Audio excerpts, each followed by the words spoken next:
So,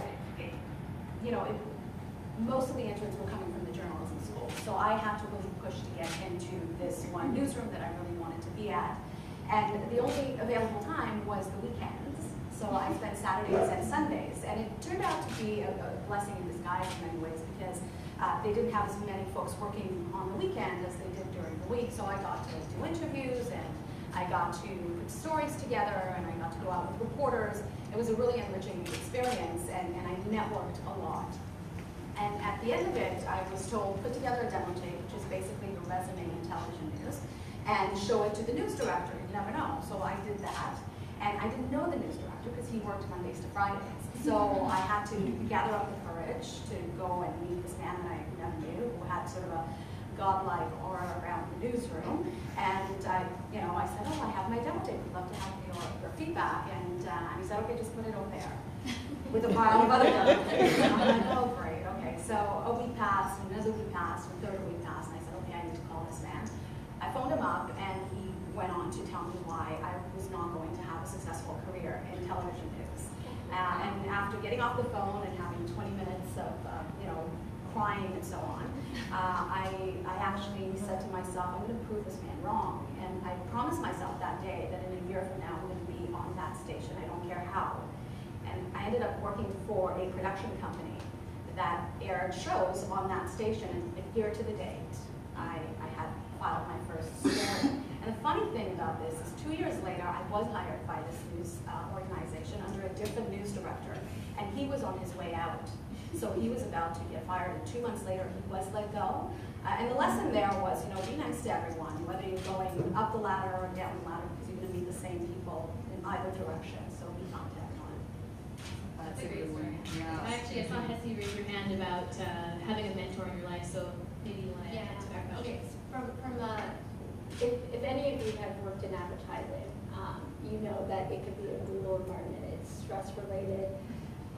You work 80-hour weeks. You also run into so much, I guess, really interesting personalities, and it could be an environment where you actually run into abrasive personalities. And coming out as a young account executive years ago, you run into that because of deadlines, because people aren't doing their job. And one mentor said to me, everybody's going to yell at you, no matter what.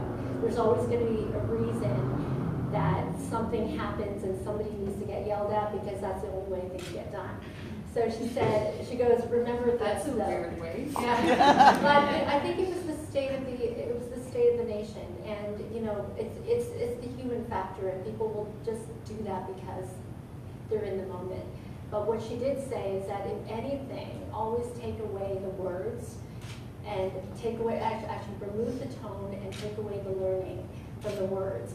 And if you do that, then you do what you need to do to get that job done. And then at the same time, you don't internalize the anger or whatever is put in front of you, and it makes you a stronger person. And over time, I learned to do that, and you develop a stronger shell as a result. So speaking about that, like we all have like different personality. Like I'm a fiery person personally, but other people are more like shy.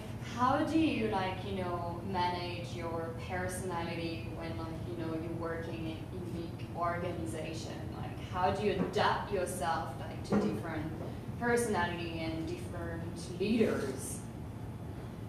You want to start? A little bit.